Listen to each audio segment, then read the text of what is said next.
늦은 밤 아르바이트를 마친 한유진은 지친 몸을 이끌고 집으로 향하는 발걸음을 재촉했다. 하지만 그녀의 낮고 작은 집 앞에 이르렀을 때 그녀는 그 자리에 얼어붙고 말았다. 현관문은 온통 붉은색 네커로 그어진 섬뜩한 낙서로 뒤덮여 있었다. 돈 갚아라, 아니면 내 딸을 팔아라.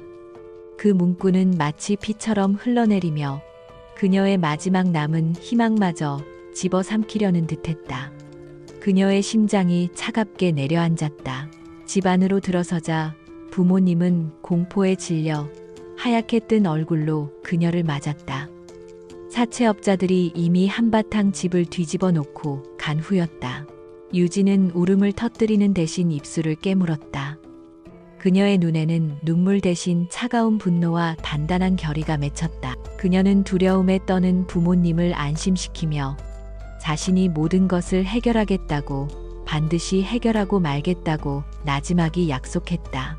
그녀의 어깨에는 가족의 운명이라는 감당하기 힘든 무게가 얹혀 있었다. 다음 날 대한민국 최고의 명문 사립대학인 서림대학교 캠퍼스에서 한유진은 언제나처럼 모범생의 모습이었다. 강의에 집중하고 교수의 질문에 막힘없이 대답하는 그녀의 모습에서 어젯밤의 끔찍한 비극을 엿볼 수 있는 사람은 아무도 없었다. 하지만 그녀의 머릿속은 온통 돈 문제로 가득 차 있었다. 평화롭고 고상한 캠퍼스의 풍경과 그녀가 처한 추악한 현실 사이의 간극은 너무나도 컸다. 그녀는 은행에서 추가 대출을 알아보았지만 단번에 거절당했고, 집안에 남은 얼마 안 되는 값나가는 물건들을 팔아보려 했지만 턱없이 부족했다. 모든 문이 그녀 앞에서 닫히고 있었다. 그녀는 똑똑하고 능력이 있었지만 자신이 통제할 수 없는 거대한 상황에 덫에 갇혀 있었다. 절망감이 그녀의 목을 조여오고 있었다. 그날 오후 모든 희망을 잃은 채 터덜터덜 교문을 나서던 그녀의 옆으로 소리 없이 검은색 고급 세단 한 대가 멈춰섰다. 차에서 내린 말끔한 정장 차림의 중년 남자는 그녀의 이름을 정확히 불렀다. 그는 자신의 고용주가 그녀에게 서로에게 이로운 제안을 하고 싶어 한다고 말했다. 혼란스럽고 경계심이 가득한 유진은 망설였다. 하지만 그 남자가 그녀 가족의 정확한 빚 액수를 언급하는 순간 그녀는 더 이상 거절할 수 없었다. 그는 이미 그녀의 모든 것을 알고 있었다. 그녀는 남자의 차에 올라탔다. 약속 장소는 외부인의 시선이 완벽히 차단된 고급 호텔의 조용한 라운지였다. 그곳에서 그녀는 차진우를 처음 만났다. 유진의 눈에 비친 그는 지적이고 차분한 눈빛을 가진 수려한 외모의 남자였다. 그의 옷차림은 값비싼 브랜드는 아니었지만 좋은 품질의 니트와 면바지가 단정하고 깔끔한 인상을 주었다. 그는 자신을 평범한 사람이라고 소개하며 유진의 긴장을 풀어주려는 듯 부드럽게 말을 꺼냈다. 그는 어떤 서론도 없이 바로 본론으로 들어갔다. 자신에게는 유산을 상속받기 위해 1년간의 결혼이 필요하다는 다소 믿기 힘든 이야기를 했다. 그는 그녀 앞에 놓인 계약서의 내용을 차분히 설명했다. 계약 기간은 정확히 1년, 서로의 사생활을 존중하며 어떠한 육체적 접촉도 없을 것, 그리고 이 결혼은 모두에게 비밀로 할 것. 그 대가로 그는 그녀 가족의 모든 빚을 즉시 청산하고 그녀에게는 매달 충분한 생활비까지 지원하겠다는 파격적인 조건이었다. 유진은 충격과 불신에 휩싸였다. 세상에 이렇게 좋은 조건이 있을 리 없었다. 그녀는 그의 의도를 의심하며 물었다. 왜 하필 저죠? 세상에 여자는 많잖아요. 그는 마치 예상했다는 듯이 부드럽게 웃으며 대답했다. 한유진 씨는 서림대학교에서 가장 성실하고 모범적인 학생이니까요. 불필요한 문제를 만들지 않고 약속은 반드시 지킬 사람처럼 보였습니다. 그가 자신의 학교 생활을 꿰뚫고 있다는 사실이 섬뜩했지만 동시에 그의 말에는 묘한 설득력이 있었다. 그는 그녀에게 생각할 시간으로 24시간을 주었다. 선택은 온전히 그녀의 몫이었다. 그날 밤 유진은 계약서를 손에 쥔 채 뜬 눈으로 밤을 새웠다. 이것은 자신을 파는 행위나 다름없었다. 그녀의 자존심이 비명을 지르며 거부했다. 하지만 바로 그때 어머니에게서 공포에 질린 전화가 걸려왔다. 사채업자들이 이번에는 어린 남동생을 해치겠다고 협박했다는 것이다. 그 전화 한 통이 그녀의 마지막 자존심마저 무너뜨렸다. 가족의 안전보다 더 중요한 것은 없었다. 그녀는 무거운 마음으로 떨리는 손으로 계약서에 적힌 번호로 전화를 걸었다. 그녀의 목소리는 갈라져 나왔지만 내용은 분명했다. 계약하겠습니다. 그 운명적인 한마디와 함께 그녀는 자신의 미래를 얼굴도 이름도 낯선 남자에게 팔아넘겼다. 그녀는 알지 못했다. 자신이 필사적으로 성공하고자 하는 바로 그 서림대학교의 주인이 자신의 계약 남편이라는 사실을 계약서에 서명한 지 며칠 후 한유진은 차진우의 아파트로 이사했다. 그녀의 소박한 짐은 그의 공간에 비해 너무나 초라했다.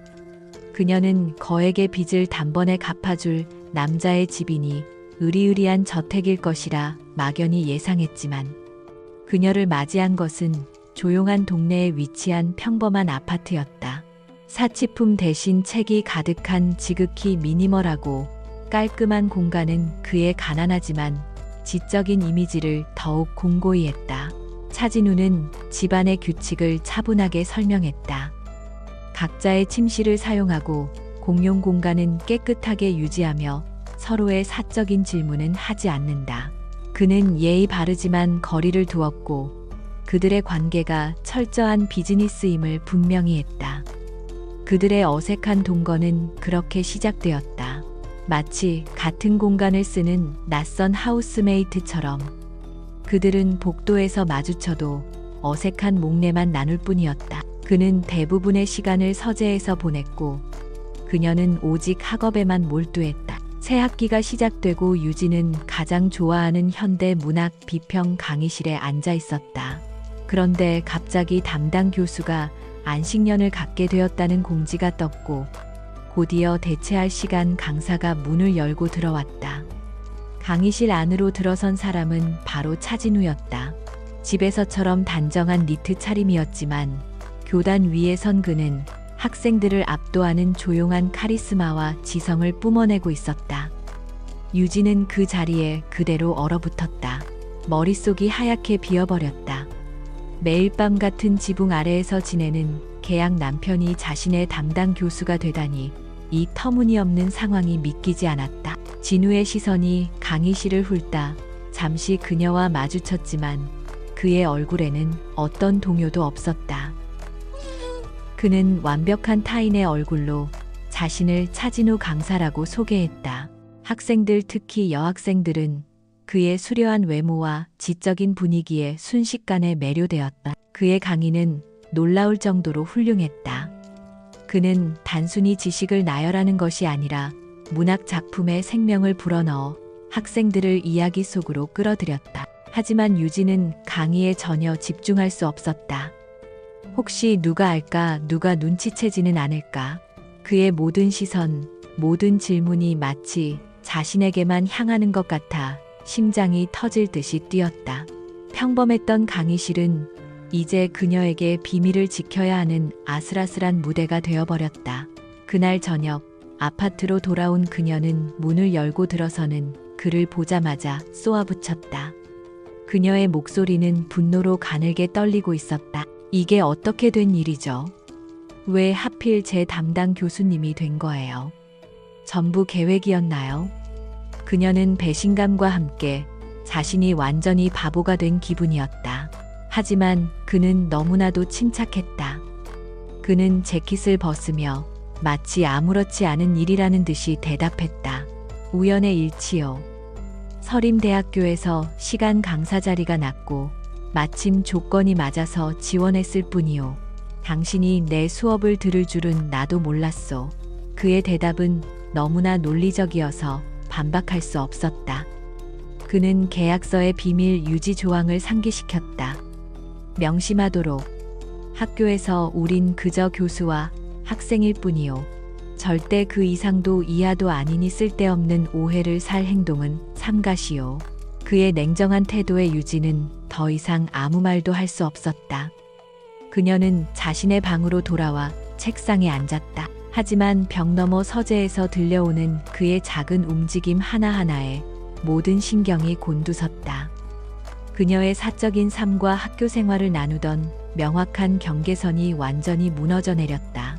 그녀 가족의 운명을 손에 쥔 남자가 이제는 그녀의 학점을 쥐게 된 것이다.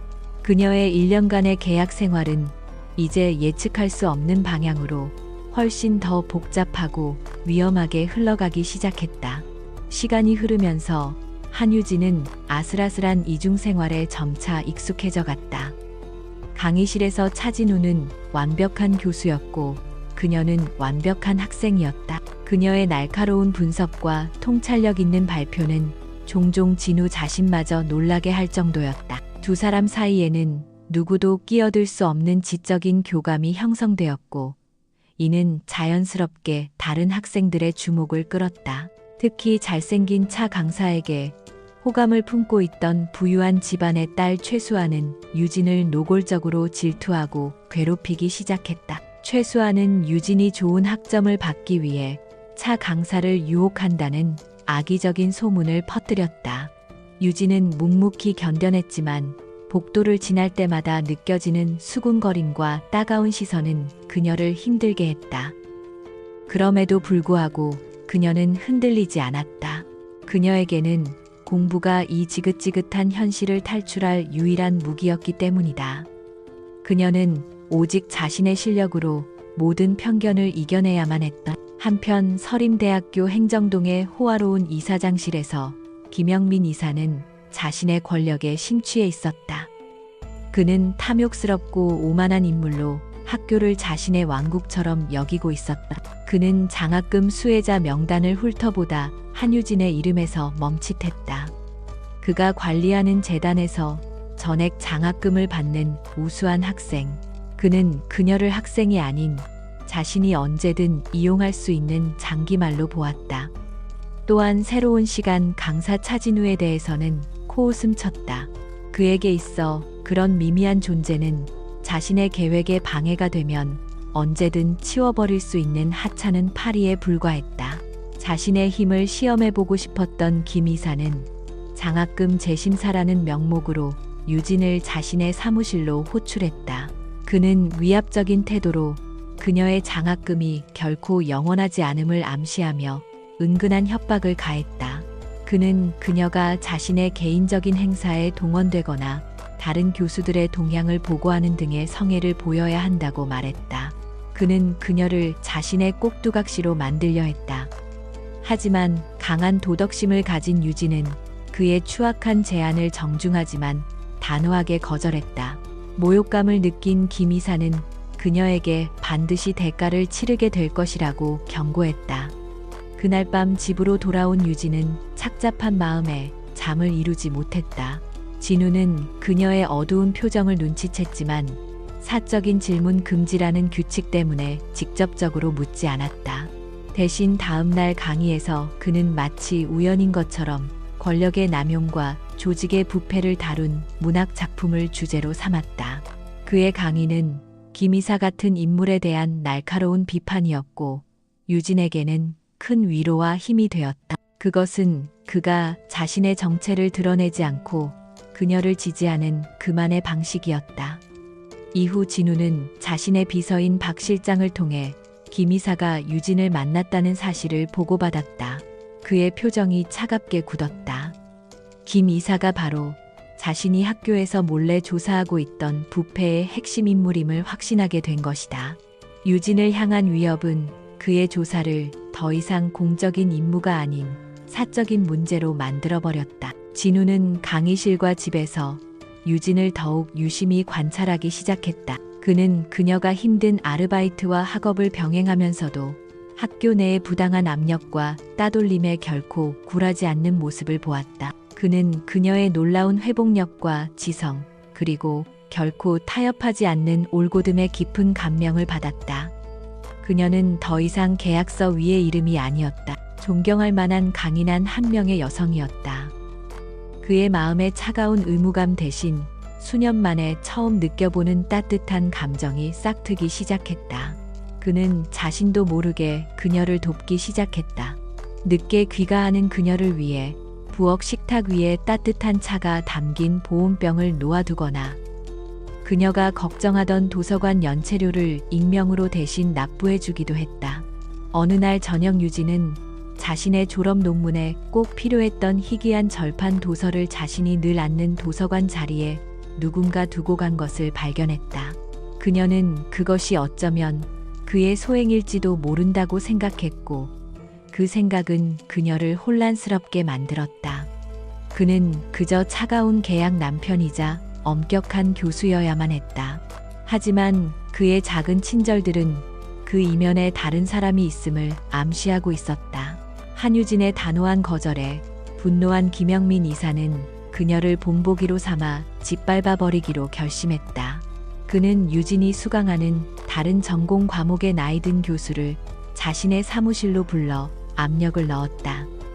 유진의 시험 결과와 상관없이 무조건 낙제점을 주라고 지시했다. 정년 퇴임을 앞두고 있던 늙은 교수는 김 이사의 서슬퍼런 협박에 저항하지 못하고 결국 그의 부당한 지시에 따를 것을 약속하고 말았다. 유진은 중간고사를 위해 그 어느 때보다 필사적으로 공부했다. 김 이사에게 어떤 빌미도 주지 않기 위해서는 완벽해야만 했다. 그녀는 밤을 새워가며 흠잡을 데 없는 완벽한 답안지를 작성해 제출했다. 하지만 며칠 후 게시판에 붙은 성적표에는 그녀의 이름 옆에 믿을 수 없는 F라는 글자가 선명하게 찍혀 있었다. 그녀의 완벽했던 성적 기록에 처음으로 새겨진 치욕적인 5점이었다. 그 결과는 유진뿐만 아니라 다른 학생들에게도 큰 충격이었다. 하지만 최수아와 그녀의 무리들은 이때를 놓치지 않고 유진을 공개적으로 조롱했다. 부정행위를 하다 걸렸을 것이라거나 그동안의 우수한 성적이 모두 거짓이었을 거라는 악의적인 소문을 퍼뜨렸다. 유진은 참담한 심정이었다. 이 낙제점은 그녀의 자존심을 짓밟았을 뿐만 아니라 김 이사가 그녀의 장학금을 박탈할 공식적인 명분을 만들어주고 말았다. 그녀는 거대한 덫에 갇힌 기분이었다. 이 소식을 들은 차진우의 눈빛이 차갑게 가라앉았다. 그는 즉시 김 이사의 소행임을 직감했다. 그는 차 강사의 신분으로 늙은 교수의 연구실을 찾아갔다. 노 교수는 그의 날카로운 질문에 진땀을 흘리며 진실을 회피했다. 진우는 일개 시간 강사의 권한으로는 이 벽을 넘을 수 없음을 깨달았다. 결국 그는 자신의 숨겨진 힘을 사용할 수밖에 없었다. 그는 박 실장을 통해 노 교수가 과거에 저질렀던 사소한 논문 표절 증거를 익명으로 입수했다. 진우는 그것을 협박이 아닌 선택지로서 노 교수에게 제시했다. 이대로 김 이사의 개가 되어 평생의 명예를 더럽히시겠습니까? 아니면 마지막 남은 교육자로서의 양심을 지키시겠습니까? 그의 조용한 한마디는 노 교수의 마음을 흔들었다. 수치심과 죄책감에 휩싸인 노 교수는 결국 모든 사실을 털어놓고 성적을 정정하겠다고 약속했다. 다음 날 유진의 성적은 행정착오라는 이유로 A+로 정정되었다. 하지만 유진은 안도감 대신 깊은 의심에 휩싸였다. 김 이사 같은 사람이 지배하는 대학에서 이런 문제가 하루아침에 저절로 해결될 리 없었다. 그날 밤 그녀는 집으로 돌아온 진우를 추궁했다. 오론의 반정무르는 당신이 한 짓이죠. 어떻게 일개 시간 강사가 학교의 공식적인 성적을 하루아침에 뒤집을 수 있는 거죠? 당신 도대체 정체가 뭐예요? 그녀의 목소리에는 배신감과 혼란이 뒤섞여 있었다. 이것은 그들 사이의 첫 번째 감정적인 충돌이었다. 진우는 진실을 말할 수 없었다.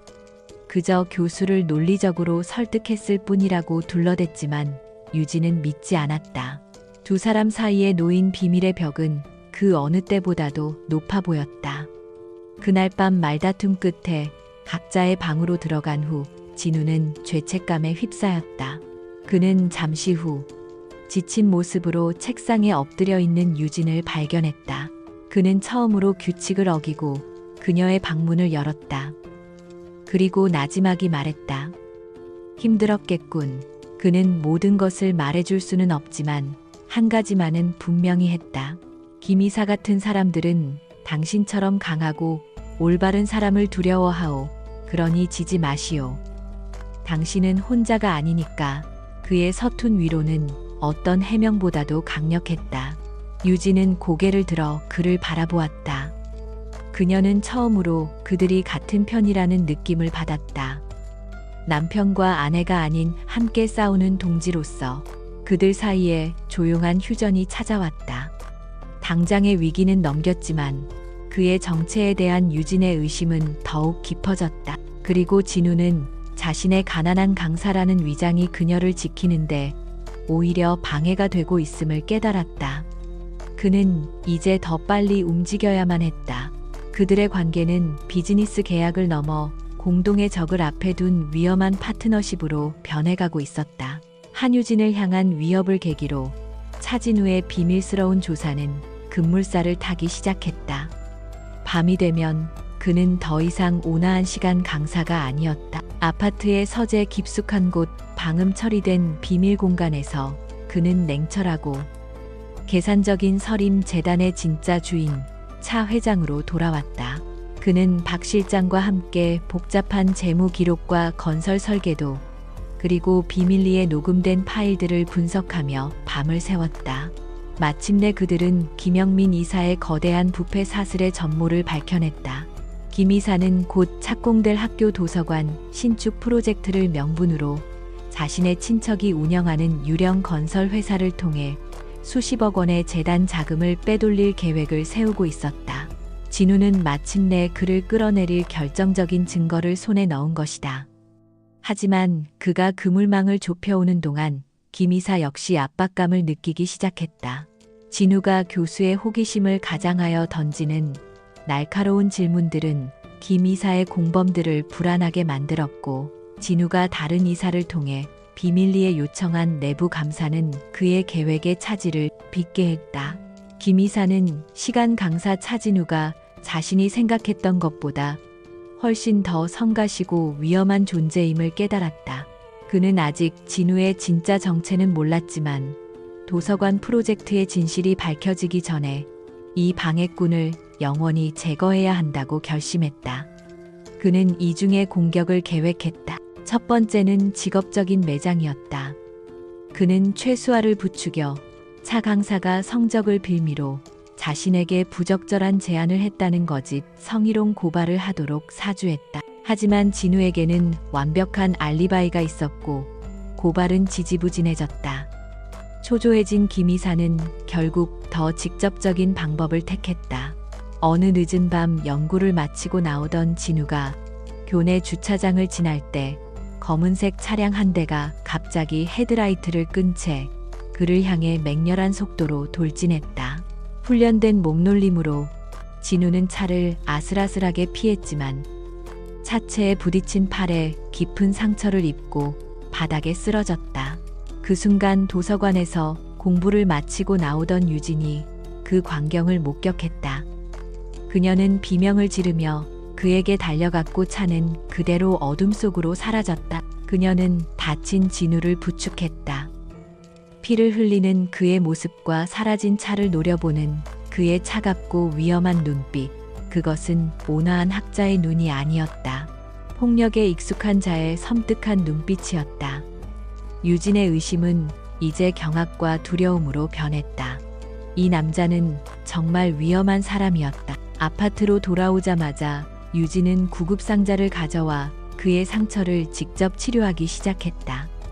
그들의 첫 번째 육체적 접촉이었다. 소독솜이 그의 상처에 닿을 때마다 방 안에는 긴장된 침묵이 흘렀다. 상처를 치료하던 유진이 마침내 입을 열었다. 그녀의 목소리는 낮고 진지했다. 단순한 교통사고가 아니었어요. 누군가 당신을 노린 거예요.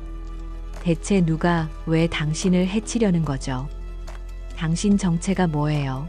진우는 더 이상 어설픈 거짓말로 그녀를 속일 수 없었다. 그는 그녀의 눈에서 자신을 향한 진심 어린 걱정을 보았다. 그것은 계약 파트너에 대한 걱정이 아니었다. 그는 마침내 진실의 일부를 털어놓았다. 내가 해결해야 할 문제가 있어. 당신이 생각하는 것보다 훨씬 더 위험한 문제요. 그는 잠시 말을 멈추었다가 그녀의 눈을 똑바로 바라보며 말했다. 그러니 당분간은 무슨 일이 있어도 내 곁에서 떨어지지 마시오. 그게 당신이 가장 안전할 수 있는 유일한 길이니까. 그의 말은 위험의 고백인 동시에 보호의 선언이었다. 유진에게 그것은 두렵고 혼란스러웠지만 이상하게도 안도감을 주었다. 그녀는 자신이 종이 계약서 한 장보다 훨씬 더 깊고 위험한 방식으로 그와 엮여 있음을 깨달았다. 김 이사의 공격은 진우를 제거하는 데 실패했지만 그가 더 이상 물러설 수 없도록 등을 떠민 꼴이 되었다. 그는 이제 기다릴 수 없었다. 마지막 결전의 시간이 다가오고 있었다. 서림 재단의 이사회 회의실은 팽팽한 긴장감으로 가득했다.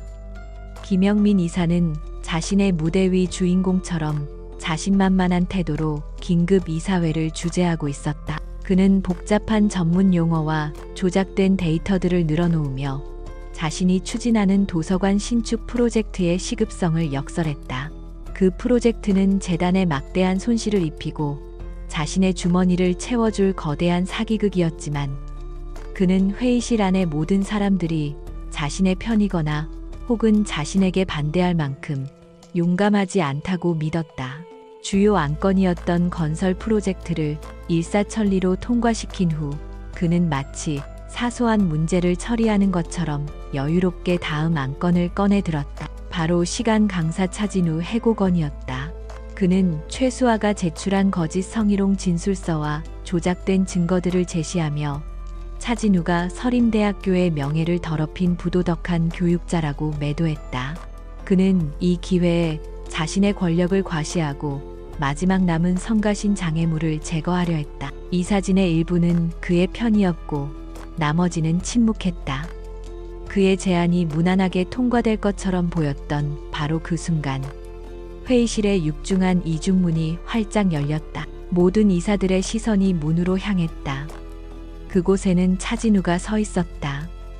하지만 그는 더 이상 초라한 시간 강사의 모습이 아니었다. 그의 몸에는 한치의 오차도 없이 재단된 최고급 다크슈트가 완벽하게 들어맞아 그의 숨겨진 권위와 부를 드러내고 있었다. 팔에는 여전히 최고급 소재의 슬링을 착용하고 있었지만 그것마저도 값비싼 액세서리처럼 보였다.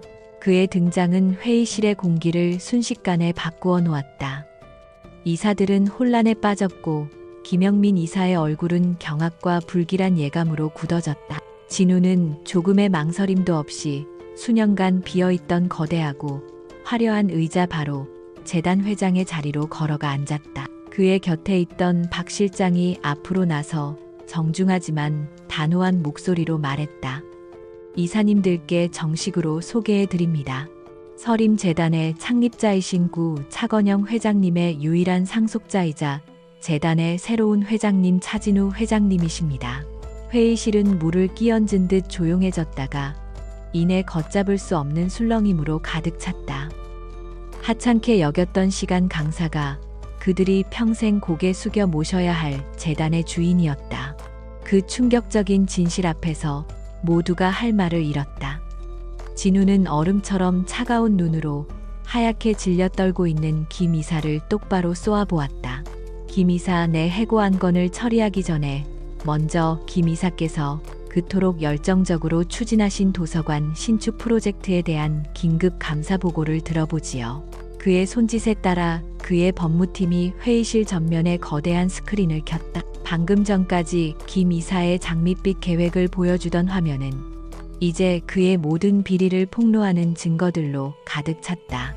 유령 회사로 흘러들어간 자금의 흐름, 건설업자와의 비리 거래를 약속하는 목소리가 담긴 녹음 파일, 그리고 부실 자재를 사용하여 공사비를 부풀리려는 계획이 담긴 원본 설계도까지 모든 증거는 부인할 수 없이 명백했다. 그리고 마지막 결정타. 교내 주차장에서 진우를 공격했던 차량의 CCTV 영상이 재생되었다. 그리고 그 차량의 소유주가 김 이사의 오랜 수족임이 밝혀졌다. 김 이사는 자신의 의자에 허물어지듯 주저앉았다. 그의 모든 거짓과 탐욕이 만천하에 드러난 순간이었다. 사냥꾼은 가장 비참한 방식으로 사냥감이 되었다. 진우가 자리에서 일어나 차가운 권위가 실린 목소리로 명령했다. 보안팀은 즉시 김영민 이사와 그의 공범들을 검찰에 넘기시오. 오늘부로 서림재단에 더 이상 부패는 없을 것이오. 비명을 지르며 끌려나가는 김 이사를 뒤로하고 진우는 충격에 빠진 이사들을 둘러보았다. 그는 마침내 자신의 왕좌를 되찾았다. 하지만 그의 생각은 승리의 기쁨이 아닌 오직 한 사람을 향해 있었다. 한유진. 그녀도 곧 이 소식을 듣게 될 것이다. 모든 비밀이 밝혀진 순간 그들의 계약과 그들의 세계는 송두리째 뒤바뀔 운명이었다. 이제 무엇이 그들을 기다리고 있을지 아무것도 예측할 수 없었다. 이 사회에서의 폭풍 같은 사건 이후 서림대학교는 전례 없는 혼란에 휩싸였다. 가난하고 잘생긴 문학 강사가 사실은 학교의 새로운 주인이었다는 소식, 그리고 그의 비밀스러운 아내가 바로 학교의 수석 학생인 한유진이라는 소문은 순식간에 캠퍼스 전체로 퍼져나갔다. 유진은 하루아침에 폭풍의 눈이 되었다. 그녀를 향한 수군거림과 노골적인 시선, 그리고 끊임없는 질문들이 쏟아졌다. 그녀에게 거짓 성희롱 고발을 했던 최수아는 공포와 굴욕감에 학교에 나타나지도 못했다. 유진은 모든 것이 감당하기 힘들었다. 불과 몇 시간 만에 그녀의 세상은 완전히 뒤집혔다. 동정과 약간의 책임감을 느꼈던 가난한 남편이 사실은 대한민국에서 손꼽히는 막강한 권력가였다. 배신감, 분노, 허탈함, 그리고 그 모든 것을 넘어선 알 수 없는 감정들이 그녀의 내면에서 소용돌이쳤다. 그녀는 모든 것을 피해 도서관 가장 깊숙한 곳에 몸을 숨겼다. 그날 저녁, 그들의 계약 결혼 생활이 시작되었던 아파트의 공기는 그 어느 때보다 무겁게 가라앉아 있었다.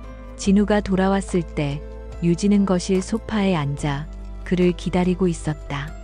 이것은 그들의 마지막이자 가장 중요한 대면이었다. 처음으로 두 사람 사이에는 어떤 비밀도 존재하지 않았다. 진우는 그녀에게 다가와 진심을 담아 고개를 숙였다. 미안하오. 처음부터 당신을 속일 생각은 아니었소. 단지 그는 모든 것을 설명했다.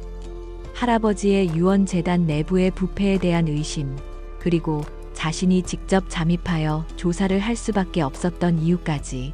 그는 거대한 스캔들을 일으키지 않고 조용히 재단을 바로 세우고 싶었고, 그러기 위해서는 위장이 필요했다고 말했다. 그녀와의 계약 결혼은 그 위장을 위한 어쩔 수 없는 선택이었다. 그의 설명에는 어떤 변명도 없었다. 오직 진실과 미안함만이 담겨 있었다. 설명이 끝난 후 그는 그녀 앞에 원래의 계약서와 함께 새로운 서류 봉투를 내밀었다. 그 안에는 이혼 서류와 함께 그녀가 평생을 편안하게 살 수 있을 만큼의 막대한 위자료 지급 서류가 들어 있었다. 그의 목소리는 부드러웠지만 슬픔이 배어 있었다. 우리의 계약은 이제 끝났소. 이 모든 소란에 당신을 끌어들여 정말 미안하게 생각하오. 이 서류에 서명하면 당신은 이제 자유요. 아무 조건 없이 당신의 빛나는 미래를 지원하겠소. 그는 그녀에게 명예로운 퇴장로를 열어주고 있었다. 그는 그녀가 당연히 이것을 원할 것이라고 생각했다. 그들의 관계 전체가 거대한 거짓 위에 세워졌으니까. 그는 그녀를 보낼 준비를 하고 있었다. 하지만 유진은 서류를 내려다본 후 조용히 고개를 저었다. 그녀는 지난 몇 달을 떠올렸다. 엄격했지만 명석했던 교수, 어색했지만 친절했던 하우스메이트, 말없이 따뜻한 차를 끓여주던 남자. 부당함 앞에서 자신을 지켜주던 보호자 그리고 옳은 일을 하다가 피를 흘렸던 사람. 그녀는 깨달았다. 어느새 자신은 사랑에 빠져 있었다는 것을. 서림재단의 막강한 회장이 아니라 가난한 시간 강사라고 믿었던 그 조용하고 강직한 남자와 그의 진짜 정체는 그 사실을 바꾸지 못했다. 그녀는 그의 눈을 똑바로 바라보며 이혼 서류를 옆으로 밀어냈다. 이 서류는 필요 없어요. 그녀의 목소리는 단호했다. 내가 계약 결혼을 한 상대는 서림재단의 회장님이 아니었어요. 가난하지만 정직하고 무뚝뚝하지만 따뜻했던 남자 차진우 씨였어요. 나는 회장님이 아니라 바로 그 남편이 필요해요. 그녀의 고백에 진우는 그대로 얼어붙었다. 그리고 이내 이제껏 느껴본 적 없는 거대한 기쁨이 그의 온몸을 감쌌다. 돈과 권력만을 보고 접근하던 사람들 속에서 그는 처음으로 자기 자신을 원해주는 사람을 만난 것이다. 그는 테이블 위에 놓여있던 1년간의 낡은 계약서를 집어들어 망설임 없이 반으로 찢어버렸다. 이 계약은 이제 끝났소. 그가 말했다. 그리고 그는 그녀의 손을 잡았다. 그의 눈에는 벅찬 감정이 가득했다. 이제부터 진짜 계약을 시작합시다. 내 남은 평생을 담보로 하는 내 마음의 계약을. 그는 그녀에게 다가가 부드럽게 입을 맞췄다. 그것은 의무가 아닌 사랑과 신뢰 그리고 함께 만들어갈 새로운 미래에 대한 약속의 입맞춤이었다. 모든 거짓이 사라진 자리에 비로소 진심이 피어나고 있었다.